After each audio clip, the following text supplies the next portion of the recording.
Welcome back to a rainy day episode of The Film Board from the Next Reel on rashpixel.fm. We spoil movies. And this month, we have returned from summer break and are pondering the question, where'd you go, Bernadette? Where'd you go, Bernadette? Morning, Rosie. Hey, Mom. Do you guys remember when you told me if I got perfect grades all the way through middle school, I could have anything I wanted? I think it was to ward off any further talk of a pony. Want to know what it is? I don't know. Do we? A family trip to Antarctica. Ponies are cute and maybe not as much trouble as we thought. You'll never guess what happened. She disappeared. Bernadette. What? She didn't just vanish. I'm gonna get my gear.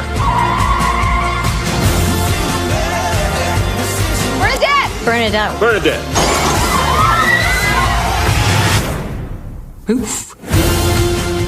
It's a best-selling nonlinear novel by Maria Semple that has received the dramedy treatment by Richard Linklater. And the first spoiler here may be that the movie is incredibly linear, which seems a bit unfortunate. But fight me. Any takers? Yeah. Okay. Well, we'll get into it more in the show. But we are building a simple, straightforward search team for this movie. And let's introduce our pals for tonight's Gang of Thugs. Say hello, Steve Sarmento. Good evening, everyone. And hello, Tommy Handsome. There you are, Bernadette. These guys call me JJ, and I'd just like to highlight that this is the first time in Film Board history that we've chosen a movie based on input from our awesome community over on Discord. We have a cool critical mass of contributors over there now, and we're bouncing back and forth between this one and Good Boys, the kind of raunchy kiddie comedy. That doesn't make sense. Those words shouldn't belong in the same sentence. We were bouncing around between these two for this weekend, so we opened it up to the group, and Breakdown at Bernie's won in a landslide. So we're bringing it to you here now. I love doing it this way, and I think we will do more of it in the future. Not sure about next month, but we're going to open it up because it's so great to get interactivity from everyone. What did you guys think? Did you like the way that worked with the polling and everything? Very much so. Yeah, because we sort of split on this one and said, well, we could go either way. I think we would have been happy to view either of the films. So yeah, getting a sense of feedback of what people wanted to hear us talk about was really helpful. Awesome. Everyone out there, if you're listening, you can find out more about how you can join our cool Discord chats at thenextreel.com. Okay. What did you think of Bernadette? What are your initial thoughts on this movie, Tommy? First and foremost, I had not read the book. I knew that it was famous and very beloved. So I went in, actually, this is the movie that I've known the least about going into it. In history. Potentially. It really feels like it. I had no idea who Bernadette was. All I knew was Cate Blanchett. Okay. And maybe that helped me really not enjoy this movie. Oh, no. I was not a fan of this movie pretty much at all. I thought Cate Blanchett did a great job playing a character that unfortunately is insufferably self-absorbed. I thought the tone was all over the place. At times it wanted to be a satire. At times it wanted to be a humanistic sort of character study. I didn't really understand what all the fuss was about. So unfortunately, I did not enjoy it. Well, I think you say that, and I think you say the fuss being about it. I think some of the fuss is really about how the book and the movie differ, and I think we might get into that a little bit. People that did read the book, and they were able to tell me sort of what was missing. Cool. Well, I'm going to get into that as well. How about you, Steve? What did you think? Well, like Tommy, I have not read the book, but I typically, even when I have read the book, I always look at this as an adaptation, because if you want to experience the book, then read the book or go on Audible and get it there. And then you can get it again, but different. You've got to condense things down into a reasonable time frame. You've got to have a way to engage the audience that can't put the movie down at the end of a chapter and then come back half a day later and pick it back up. You've got to keep them engaged from beginning to end. So yeah, I knew that there were some nonlinear issues in the book, that it was, sort of uniquely structured with a lot of documents and all of these things that are non-traditional narrative. So how do you adapt that? And you go with a straightforward narrative with this. And for me, I had a lot of personal connections to this story. I know some of these types of people, and I really enjoyed it.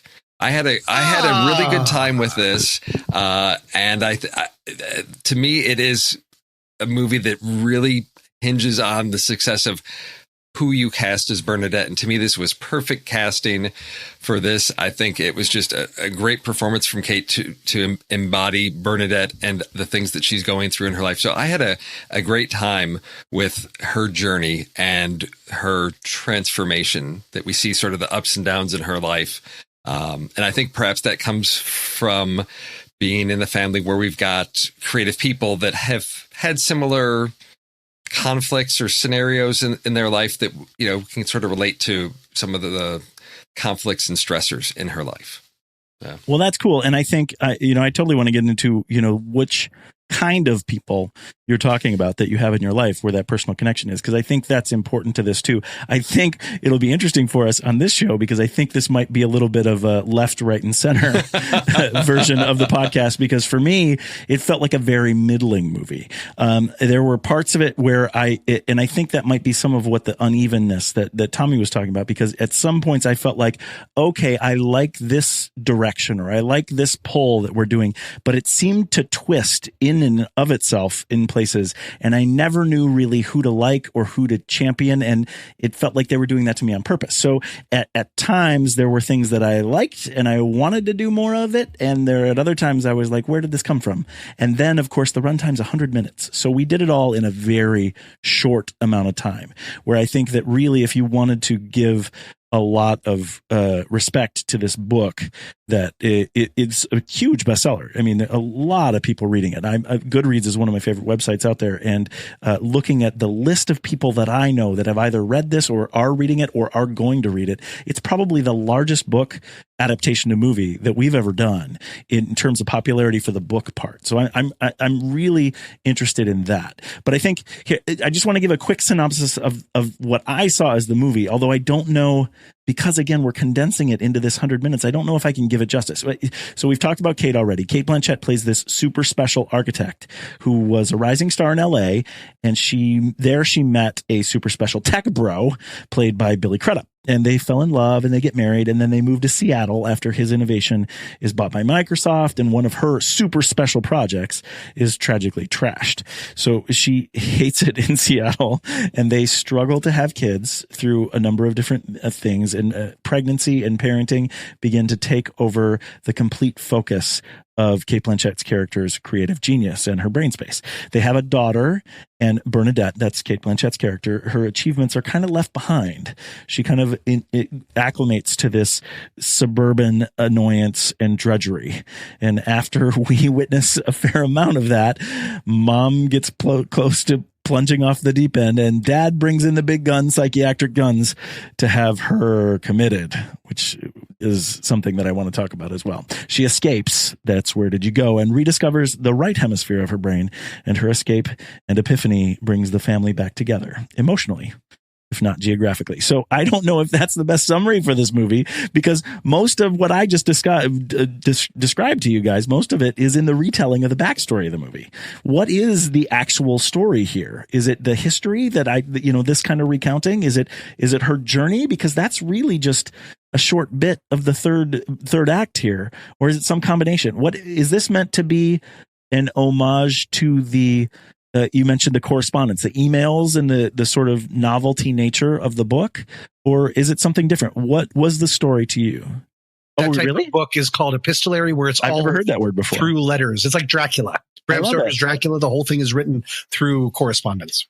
Okay, so is that why we get the story this way? What was the story for you? What was the narrative through line that kept you watching this movie? I'd like to hear from Steve. Oh, okay. Yeah. All right. Well, I guess, what you don't mention is sort of in your retelling is we actually don't get to the, where's Bernadette going to fairly late in the film. It's something that in a typical... we kind of see in the cold open, don't we? Well, that's the bookend. Right, right. Yes. But okay. But the most artful shot in the entire movie. But yes. We know she's, and then it's, we do then 5 weeks earlier, but then it's quite a chunk of time. And I thought that's not normal. You figure if you're going to have a mystery of where a character went, you want to have them disappear somewhere around, 15 to 20 minute mark. So you've got your mystery to drive you through. And that's when I realized this isn't so much about where she's going. It's about what pushes her to make that choice to bail out on her family, to disappear? What is it that's pushing her and driving her? So for me, it's that exploration of the creative type who sidelines the career for, we can talk about the reasons that happens to her, and lives that more typical life, and then has this sort of reawakening of sort of the second act in your career. So it's for me as a parent, I have the things that I want to do. Now I've got kids. My life sort of gets put on hold because I've got responsibilities to other people. Now, because my kids are on the verge of leaving the house, it's like I have a little bit more freedom, a little bit more ability to explore, the creative projects that I wanted to do. My wife's in a similar situation. So for me, that was the appeal of how do you juggle that balancing act between your own personal ambitions and your duties and responsibilities as a parent. And for me, it was absolutely captured in the very strange house that family's living in, with some rooms that are completely finished, which are sort of some of the key rooms like bedrooms, and the rest of the house is left in various states of remodeling because it just has not been a priority or hasn't been able to get to it. And I see the same thing in different spheres of my life of I've had to be on top of these things. There's other things I have not been able to tend to. Maybe now I can. So for me, it's a character piece is really what it is just going on this journey with Bernadette. And that makes a lot of sense to me, except I think you sort of hit on why I had trouble connecting to it. Sure. Because I kind of feel like, unlike a movie like The Secret Life of Walter Mitty, the remake with Ben Stiller, which is another go off on an adventure that you don't seem ready for and you find yourself.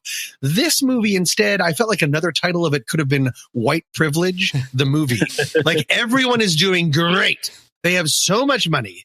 They have so much ability to do anything at all times that it really hurt for me, my ability to really lean in and be like, yeah, you should go find yourself, Bernadette. Where did you go? Because I didn't care enough. I just thought she was very, very unsympathetic.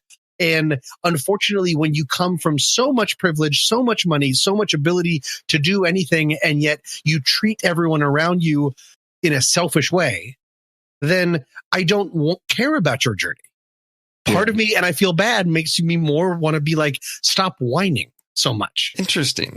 My brother and I had a conversation about just that thing as we left the movie. We said, for us, it had that potential to do that. It didn't strike us that way. It's interesting because that's the huge issue I have with the movie Almost Famous. I'm like, quit your whining, kid. You're out on the road being a journalist with the greatest rock bands of all time. Wah, my mom. I'm like, I don't care. But for this one, it didn't strike me that way. And we wondered if there was going to be a group of people out there, saying that same thing of like, great, you got a billionaire tech husband. What have you got to complain about? Yeah, no, I see it. And that's happened with other movies with us on this show too. If you go back and listen to during the David Fincher series, Andy and Pete talking about The Game and thinking about Michael Douglas and his character in The Game. And that's a movie that I love. I mean, it's probably on my top 20. But in listening to their analysis of it, they never can embody the sort of the terror or the frustration that his character has because he is in that white privilege role, because he's so well off and all this bad stuff is happening to him, and they never feel emotionally connected to him because of that reason. And I think I've seen a lot of interesting because I really do connect to him. Right. So I don't know if that what's different about this. Well, because you're a man, Tommy, and Bernadette's a woman. I really hope that's not the truth. I hope not too. But wait a minute, the doctor was a mother? I gotta go to bed. But I think it may have to do with time. I mean, The Game came out, what is that, late 90s or early 2000s? It's quite a long time ago, and there's been a lot of changes, really. And you look at when the book came out and even the changes that have happened in our world since then, and it's much harder to look at this sort of fictionalized state of this woman's life, and when she is this rising star, and she's married to this super rich tech person. They even mock it, repeatedly, talking about Microsoft money and all these sort of these these sort of high dollar things in Seattle, it may be tough for people to reach that level of sympathy for people who have it that good. But it also reminded me of, kind of the way that it makes a darling out of architecture and the architecture world. It really reminded me of something like The Fountainhead, where there's all these people who make these kind of big turns in the big world of Mid-Atlantic and New England architecture. And it's really hard for me, in reading Rand books, it's really hard for me to feel for them because of this world that they've chosen to inhabit. So I get that feeling from this as well. That definitely, I felt that as well. One of the things that I find interesting about Linklater when he talks about this is that, Bernadette wasn't really present in the book. Bernadette because it was all these correspondences, and it was really B, the daughter, really kind of piecing together what had happened to her through these correspondence. Linklater said that, well, we couldn't have our protagonist not present for the first 2/3 of the movie. So they made the book, even though B is the narrator, even in the movie, as in the book, they really made Bernadette the protagonist. They made her the focus of this story, which I think is different than the book. And I think, is that something about the medium? Did we need Cate Blanchett to be our hero here? That's one of the big problems for me, is that everyone is a villain except for her. Right. Even when she's saying things like, I'm a menace. It's kind of like, I loved the Elton John movie that just came out. What was that called? Rocket Man.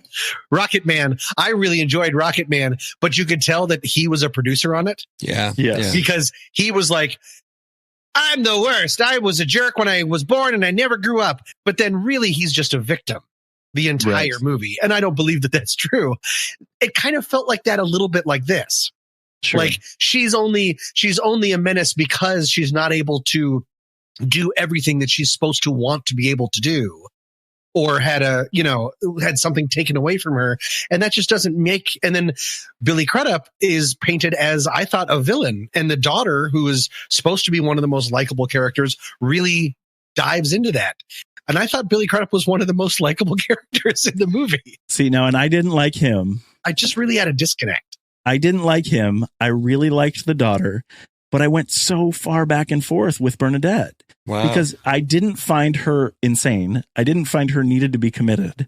I did find her erratic, but I didn't ever think of her as unlikable.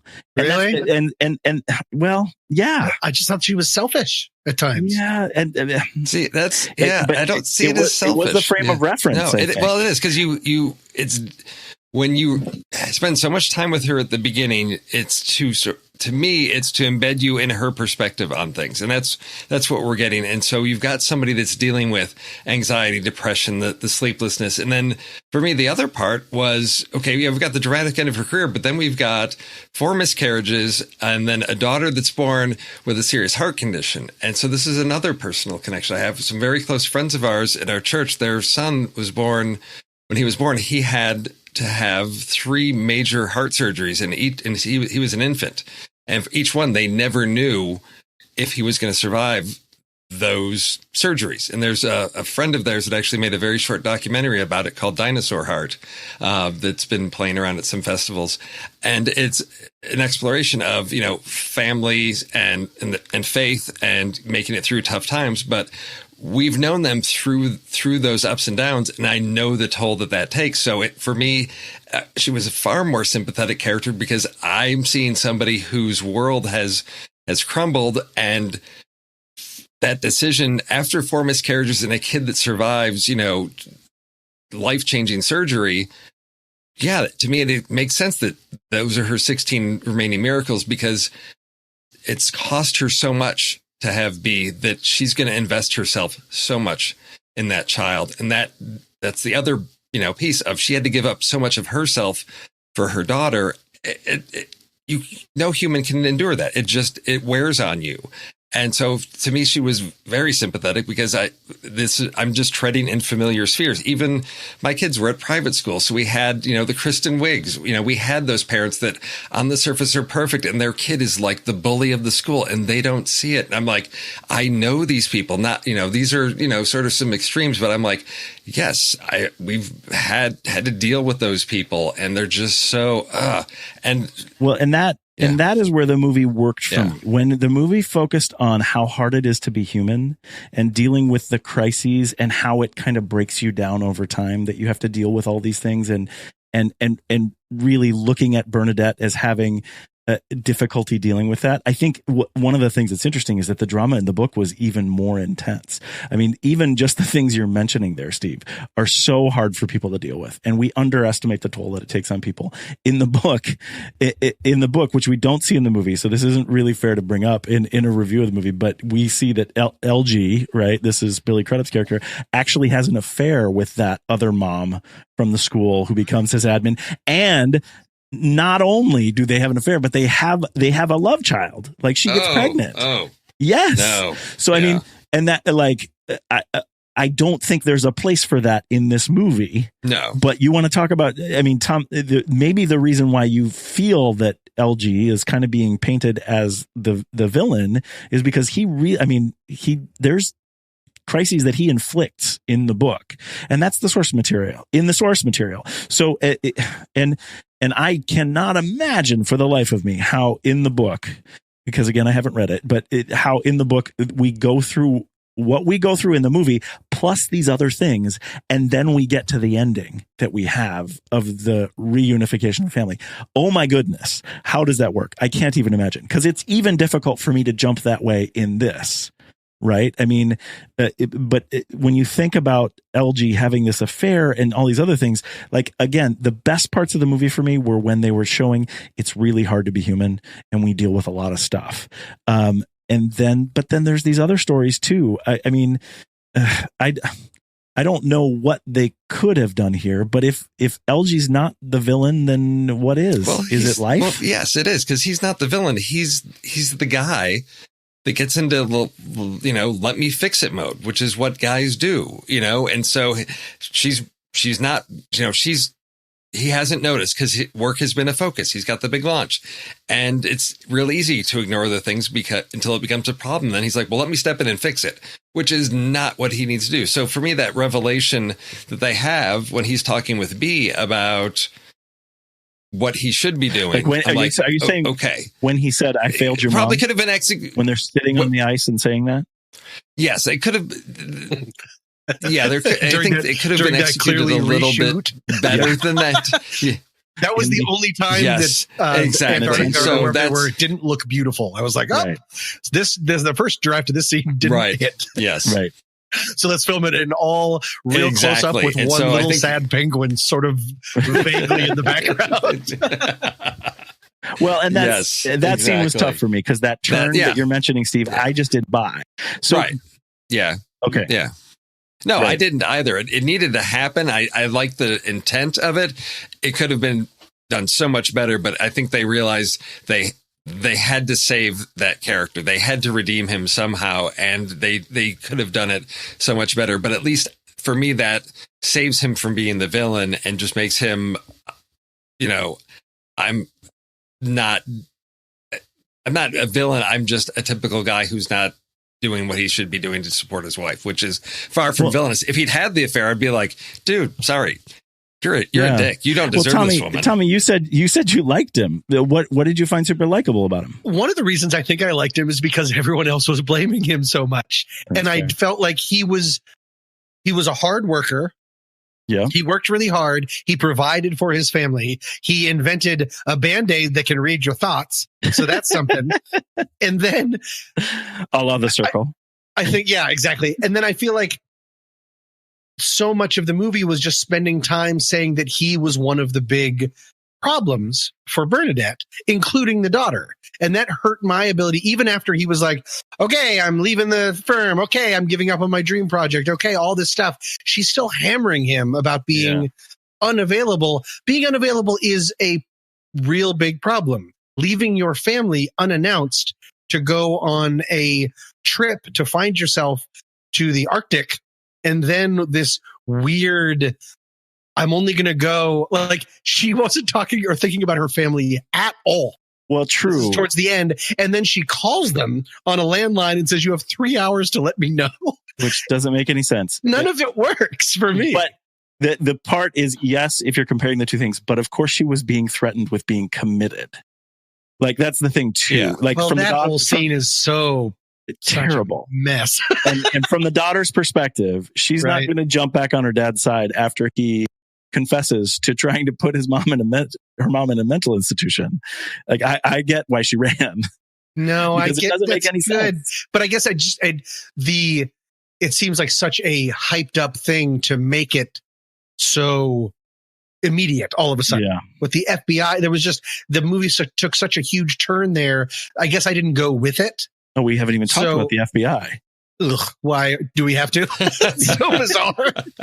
Because he also does that, just real quick about the director, he also does that weird Soderbergh thing where he cast a bunch of comedic actors in straightforward roles, which immediately makes you think of, oh, this must be satire. This must be funny. Yes. But this must be funny. This must be satire, but it never really picked a lane for me. And that's not the actor's fault, because I think the actors did a great job of playing it straight. Yes. I think in each of the cases, in Kristen Wiig, in Meg Mullally, in Steve Zahn, and who else? I mean, everybody came across as, everybody came across, Judy Greer to some degree too. I mean, everyone did a great job of being straight into their character, but we know them as more. And in 100 minutes, I think if they're given more time, you can go along with them. But when each of these people are brought together in a sort of loose ensemble, we're kind of left with cliff notes of who these actors are, and we're kind of expecting the punchline, and it just never. It definitely didn't happen. I mean, I called this a dramedy from Linklater. I don't know if that's fair. I don't know that I laughed in the movie at all. It was a lighthearted drama. Does that make sense? No, yeah. It was a camera. Yeah. No, I mean, yes. I mean, there's you have the comedy and tragedy side. So yes, the whole, mudslide scene is so over the top that it is comic. The in the book, 4 of those kids drowned. Oh, okay. What? Yeah. Died? No, I'm joking. Okay. I'm trying to keep punching up the book as being this crazy thing. So yes, it is, oh my God. It is more lighthearted because you've got the whole running over, whether or not she actually runs over, someone's foot. There are those lighter moments. I mean, the whole thing of the prescription, because she asks, her digital assistant to get her something really strong for the anxiety and on the boat, and ends up, with something that no one should ever be prescribing to any person ever. Right. Right. So yes, I agree. It's not quite comic, but it is lighter. And I think it's because it is tackling really heavy, serious subject matter. Because if we tackle Bernadette's, anxiety, depression, antisocial, tendencies, it's going to become really oppressive and really dark and not enjoyable at all. And we have to have a lighter tone. And I think that lighter tone also helps us buy into some things, like family, you've got to get in touch with me in 3 hours. No, I mean, that's ridiculous, but we're in a lighter place versus she's on the verge of a mental breakdown. And if she doesn't help build this new structure down there, her world's going to unravel. The stakes are not as severe. That's fair. Yep. So, the one scene that stuck out with me that felt I know what it needed to do. And I think the structure helped salvage it a little bit was the dual conversations where Bernadette is talking with one of her former colleagues, played by Lawrence Fishburne, about what she's been up to. And then you have Algie talking with Judy Greer, the counselor / psychologist, and you're getting the 2 different perspectives on what's going on with Bernadette and whether or not she's, really lost it. Is she even sort of self-aware? And I love how that scene ends with Lawrence Fishburne, where he's like, okay, are you done? Forget all this. You just need to get back to creating because this is all BS. Basically, that's, she's making excuses. She just needs to get back to work. That's her joy and her passion. I see how that could work in the book. And a film, it was a bit lengthy, and I thought this is a lot of dialogue, a lot of heavy, just exposition back and forth. I know we as an audience needed to get that information, and I think he tried to salvage it by even doing what I thought was slightly unusual camera work on that where the camera's like, why is we might do a slow push-in, but why are we going up? Why are we going up? Yes. And then we do the Jaws thing where like the background is going away while we're doing the same. But I always forget what that's called, but we had to have something visual to, the camera needed to be moving to give us something because we're on these shots for so long. And that's one piece where I felt, I can see the mechanics of how you're trying to save this because you couldn't find another solution of how to get this adapted for film. Right. And I get what you're saying. I liked that scene. I thought there was some innovation in that scene. It was really hard for me to hear LG's perspective and how it was so different from, what was going on with Bernadette and her, former mentor. But that aspect of the story that creators got to create, right? That again, we talk about, I liked that being a human is hard, and the idea that artists have to create. Those ideas were ideas that made the movie positive to me. It's just that they weren't consistent throughout, and that we lacked some cohesiveness in the family. The crises weren't necessarily strung together in the best of ways. Those scenes were okay for me, but the big scenes, man, the commitment, the we're going to commit you scene, and then the turn, those things where we're supposed to understand how everyone's emotions are evolving through the story, those didn't work for me, and that was really hard. Maybe that's partly because if the novel is mostly, I'm going to keep saying epistolary, I'm pretty sure that's right, that there's very little actual, the source material has very little actual human connection. Right. It's one person talking to another, or I assume maybe like records of interviews or things like that. So they really had to sort of make that up from scratch. These people, if she's not in it for much, these people aren't in the same room very much at all. And maybe that's the reason why we did it that way. Maybe that's the reason why we get these two, I guess they're interviews or conversations intercut like that. That's also why we get that YouTube.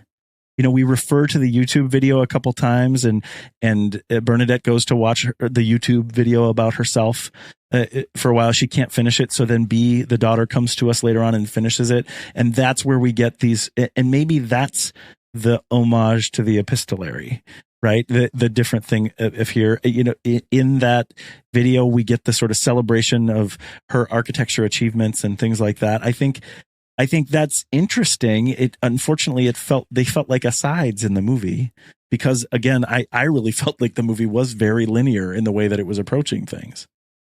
When you brought up the idea a while ago about how in the book she's not there for a long time, it made me think of Gone Girl, which I know you are not a fan of. Right. But for different reasons. I don't think you are not a fan of the storytelling, the way that it's done. Right. I think it's very effective. That's a strong example of introducing someone and then just getting everyone else's side about her. Right. And then she shows up and the whole world turns upside down. I wonder if that actually would have been an interesting way to go about this. Build up Cate Blanchett's character as this unstoppable, unexplainable, no one can understand force. Yeah. In her absence. And then we figure out. But Tommy, sort of what happened. Now, that could be interesting. Now, in the adaptation, though, of Gone Girl, I think they went with the more traditional, because we don't have her disappear from the movie for that long, because we see where she is.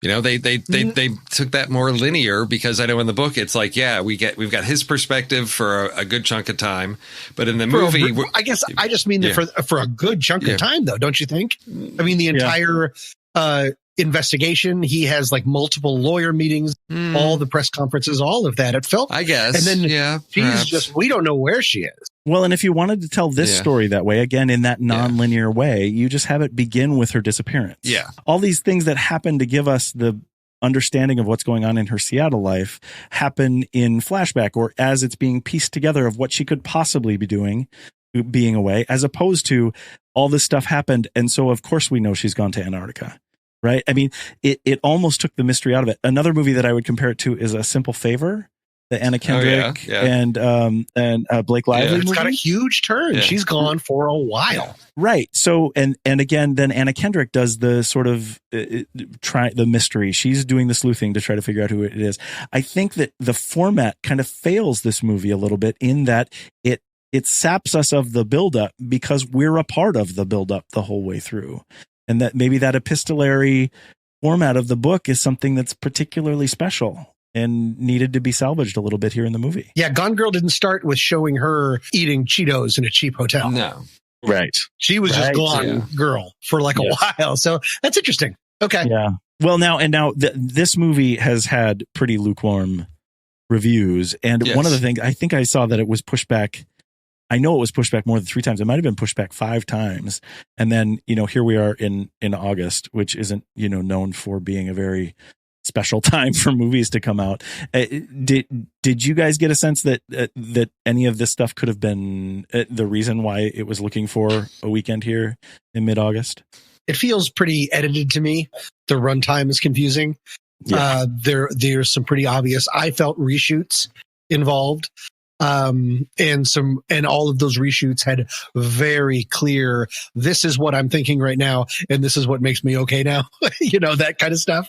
So I would think that there was some pretty disappointing audience screenings. Well, and Linklater argued against that, saying that the audience always loved it. But when you look into but that's from Linklater, that's like Stephen King talking about his book movies too.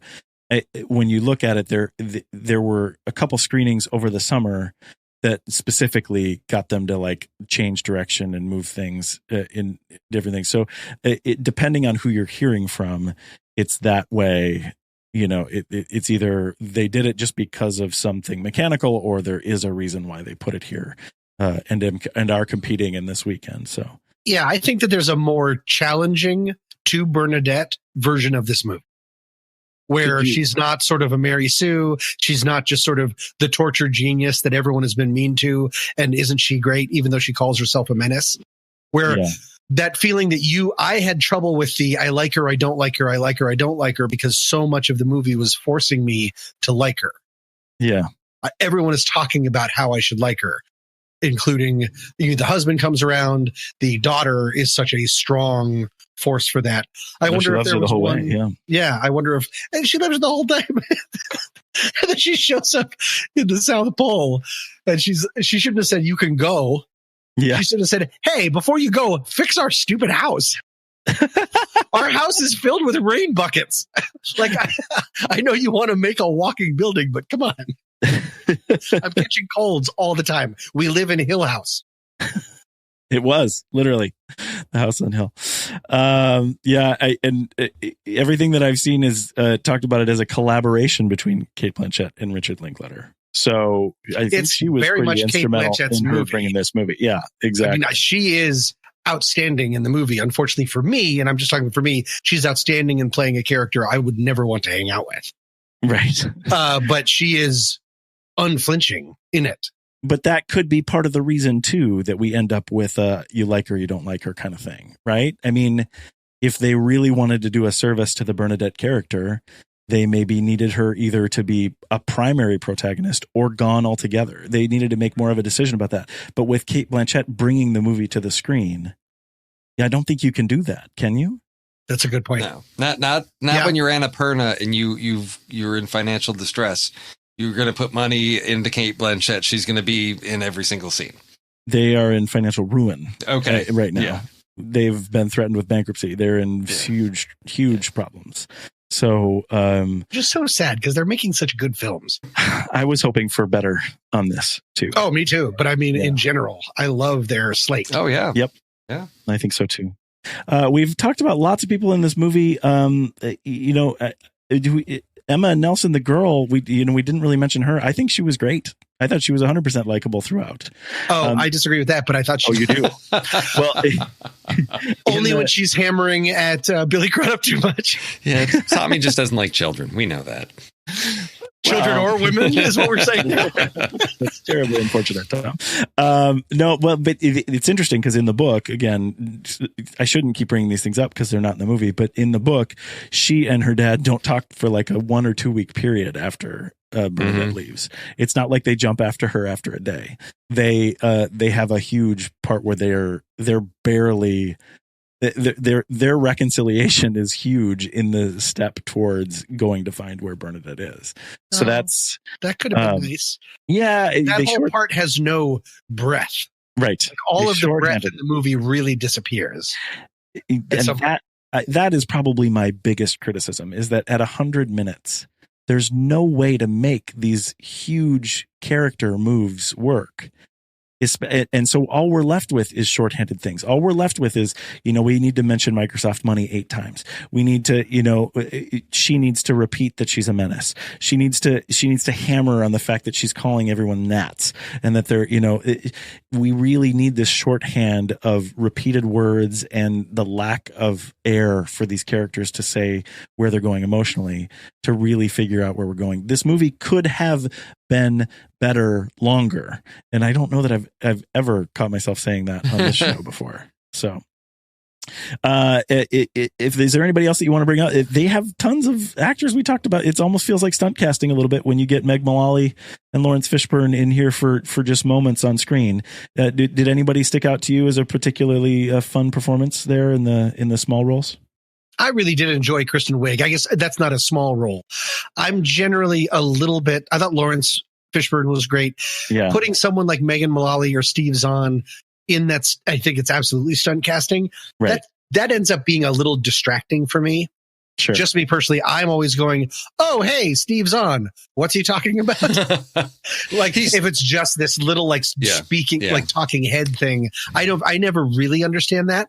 Other than just everyone, I'm sure, wanted to be a part of this movie. Right. Well, and that's the thing. And the book is so beloved. We also really like those people, right? I mean, I don't know if that's what you're talking about with Steve Zahn, but I mean, I'm a huge Megan Mullally fan. Like, I want to see who she is in this movie. Like, bring more of her character out, because if you're going to bring these big names, these are actors that I really enjoy, and I want more of them. And we don't really get them in this instance. They could have been played by character actors, and it wouldn't have hurt the film. So my thought would have helped the verisimilitude. Well, I think for me, what I think could have been part of this is we are seeing Bernadette as an unlikable person. How do you show that she has the potential to be a likable person? You have recognizable, friendly people. So we know Steve Zahn is a nice guy. If he's saying nice things about Bernadette, clearly she couldn't have been a bad person. Okay, no, that makes so much sense. It gives that shared credibility. That makes so much sense, but that is yet another example of JJ's shorthand. Oh, I agree. They're just forcing the issue of and then Mr. Rogers is like, Bernadette's great. Yes. And you're like, okay. Yes. It's manipulative, but I mean, that makes a ton of sense, Steve. I think you're exactly on the mark. I do too. It doesn't make me feel better about the choice, but it makes me understand the choice so much more. I mean, I loved all of the architecture stuff. I mean, that whole, those 2 buildings that we get those stories of were fascinating to me, and I wish we had more of that. But I know, we're streamlined. We've got to keep things moving along for pacing purposes, and it gave us just enough to know that, we get the one interview with, who was it? Was that David Paymer, where he's talking about the sweater? When she's designing, and she needs to know how many men and how many women are in the building and what the hour. So that was neat. So we get that, and then we see that come back, and to me, that's that. It's mentioned there, and it's like, oh, that shows she sort of operates uniquely. But then later on, when we're talking about planning this Arctic building, she's back at that place, and I need to be there. I need to inhabit the space, and we see that she's back into her way of really operating at her prime in that. And so I think those pieces served that purpose. I wish we learned more, because there's beautiful architecture throughout those 2 buildings, the house, there's great pieces. I almost wanted this to be sort of like, Chef, but with architecture, of somebody going on that quest. Oh yeah. But that's a different story altogether, because I think it's really about her her struggles. But I'm hoping on the DVD we get more of the, like the full documentary, the full, TED Talks, all of those things. Well, and you would assume that the Linklater cut is extremely long. Yeah, because he shot this for 20 years, right? He shot this over 20 years of just her. Speaking of shorthand and other things, there was a lot of things with that documentary type stuff of, wow, that's really green screened, isn't it? Yeah. Unfortunately, and the Photoshop. Yes, the photoshopping. We can make robot monsters out of nothing, but we still can't figure out how to put two people in a photograph that weren't there in the first place. Oh, are you talking about the Billy Crudup and Cate Blanchett where they mixed all of those? Yeah. It was ridiculous. Even with her, I can't believe. I just have trouble believing that no one has been able to figure that out. I mean, whoever will just be a zillionaire. Because every movie has these horrible Photoshops. Well, that's why, because no one can afford to pay a zillionaire to do those things. I heard that. So they were going to shoot all of the Antarctic stuff on a set. Oh. But Cate Blanchett would not let that happen. Oh, good. So they filmed it in Greenland, actually. Oh, I like that. That's great. Which, you beautiful. Can't get equipment to Antarctica. So that's You guys ever want to lick an iceberg? Whenever it's when air hasn't gotten in, so it's got that blue. Yes, right. That's what makes that blue thing. I always want to lick it. Yes. When it's the blue thing, it's actually raspberry. Oh my God! Right. I gotta go real quick to Greenland. It's quick talking about the camera. I mentioned that overhead shot at the beginning was great. Mm-hmm. You couldn't really figure out what it was at first, and then as we come in and you get the narration, I thought that was great. There wasn't a whole lot of really particular shots, motion control stuff or things that would be outside the norm in this movie that I noticed. Did you guys catch anything from Shane Kelly that piqued your interest? I like when she was walking in the library that she loves so much. She gets stopped by a fan and is very uncomfortable.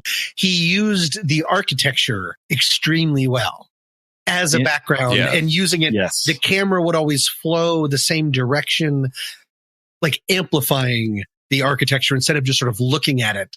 It was almost like if the architecture would move, this is what it would look like. Yeah, and I thought that was really smart. Steve mentioned this sort of celebration of architecture. I think all of the documentary style stuff that was in the BB Bifocals place looked gorgeous. Yes. But again, it was more like stills in a sort of like an editorial, this sort of like news way of shooting, as opposed to something that was production based. But that was the nature, right? We were seeing that in this YouTube video. So I think that works for that. But I didn't notice it in sort of a cinematic style as much as I did in something that was shot for a different medium. One other change, we had the emotional song in the car that they were singing Cyndi Lauper as they were coming up, and which totally worked for the scene. They actually used it for the closing credits too, I believe. Which I think was possible. In the book, it was actually "Here Comes the Sun." Which really? Which I think, it's which I think it's cheap to some degree. In the book, they talked about how wonderful and how joyful you feel at the immediate first plucks of the melody on "Here Comes the Sun," and that's what made Bernadette think about her daughter. Which I think time after time has a little bit more of a melancholy piece to it. So potentially, for the way that they're shooting the movie, I actually kind of like Time After Time better for what they were trying to show, especially in, I was just joking before about Breakdown at Bernie's, but because Bernadette is going through this deeply emotional time, I think Time After Time works as a theme for the connection between her and her daughter. If you fall, I will catch you. I will be waiting. Yes. Sure. Yep. Yeah. And that tells the story, right? Exactly. I mean, I thought that was wonderful. Yeah.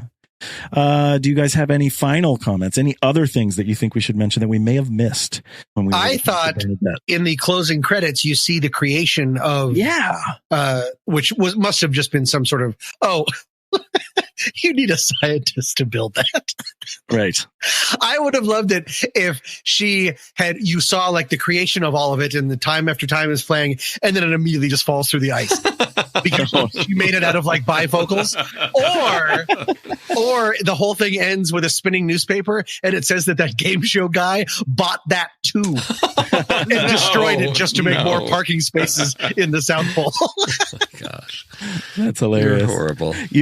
There's a commercial out right now. I think it's a Geico commercial where there's a guy who's singing karaoke and he's at the South Pole and he's singing Backstreet Boys. Yes. Right. I Want It That Way. And it's really jokey. Like the guys are like, oh my gosh, I have to listen to this. There's one guy it fakes like he's going to walk out of the pod and just walk on his own. But the pod is exactly as designed in the film. It looks exactly like the things that have been designed by Bernadette in the film, and it actually led me to look and see if this was based on a true story, but it's not at all. It's completely. They didn't make that for the film, did they? No, that's got to be. No, that's like a real thing. That's the point. Yeah, they are doing a mock-up of what has really come to inhabit what I believe there at the South Pole. So I think that's super, super interesting. Okay. If you guys don't have anything else to go to on this movie, maybe it's time that we rank it. Hey, Bernadette, where'd you go? Flick chart. Oh, so sad. That's right. That's right. Send it back. I love it. Vaudeville, yeah? We've got all the movies we've talked about on this show ranked over at flickchart.com/TNR Filmboard. Flickchart is a really cool site where you can create a tournament-style stack ranking of your movie preferences. So go check it out and find out how your film favorites fare against ours. Okay, Steve is running the booth for us tonight. Yes. Where do we start, Steve? This is kind of funny. Okay. Because for a long time on the main show, Pete and Andy had the Oh Brother block, Coen Brothers, Oh Brother. And it was always like, this was the midpoint and could stuff get past that? Yes or no? We have another Coen Brothers here. We've got Where'd You Go, Bernadette or Hail Caesar? I'm just remembering from our re-ranking everything that happened with Hail Caesar. Yes, exactly. I will start and I will say Hail Caesar. I'm terrified that I'm going to wake up and it actually turns out I fell asleep and we're still re-ranking. And everything since that has been a horrible dream. So, Tommy, where are you going to go with this one? Hail Caesar. All right, Hail Caesar it is. All right, we have Where'd You Go, Bernadette or Insurgent. This was the second in the series. Oh. Goodness gracious. I think I'm going to say Bernadette. I'm going to say Bernadette for Cate Blanchett. Oh, yes. Yeah. I wholeheartedly agree with that. All right. Good. Where'd You Go, Bernadette or The Dark Knight Rises? Dark Knight for me, number Dark 3. Knight is, my name is Bane. You can barely understand me. Yeah. I'm Dark Knight. Pete or Steve, why don't you vote? Then I might not have to. Oh, no, because I'm going to go with Bernadette. Oh. Yeah. So. Which would I most like to rewatch right now? Dark Knight. Okay. All right. Here you go. Bernadette or Murder on the Orient Express? Bernadette for me. Yeah, Bernadette. Bernadette it is. Okay. I didn't expect that. That was unexpected. Bernadette or Cloud Atlas? Bernadette. Bernadette.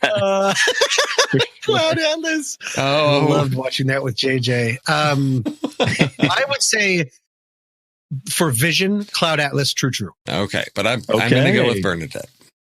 Okay. Wow. All right.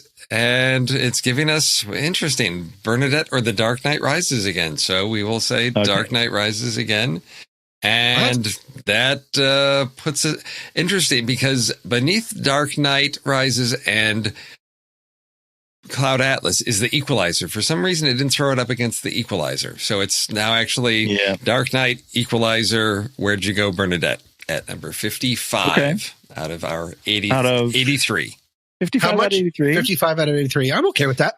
That seems okay for this movie. That gives us, let's see. It puts it at 1.5 stars according to the Flickchart algorithm. But and I'm going to put it at 2.5. It's I mentioned I'm the left, right, and center on this. I'm in the center. I think it's a really middling movie. I think all your points are really valid, Steve. If you have situations, struggles, people that you know who have been through this, I think there's a lot of redeeming qualities about this movie, and you're going to be okay with it. I would say don't listen to the critical stuff and just go in with an open mind and enjoy what there is to enjoy. But there's going to be a lot of negativity out there on it. So I'm 2.5 stars and a not like. I'm 2 and a not like. I am 3.5 and a like. Oh, cool. So that puts us almost up to 3. So I think that's in a good spot. Yes. I think that kind of makes sense for us. It's amazing that it doesn't go the other way. But again, 3 votes on Flickchart. It's going to move things in different directions there. So what's next for us? Where do we go from here? Next month, these guys have kidnapped me and put me in the back of a van and are going to force me to watch It Chapter 2, coming out the weekend after Labor Day weekend. It comes out on September 6th.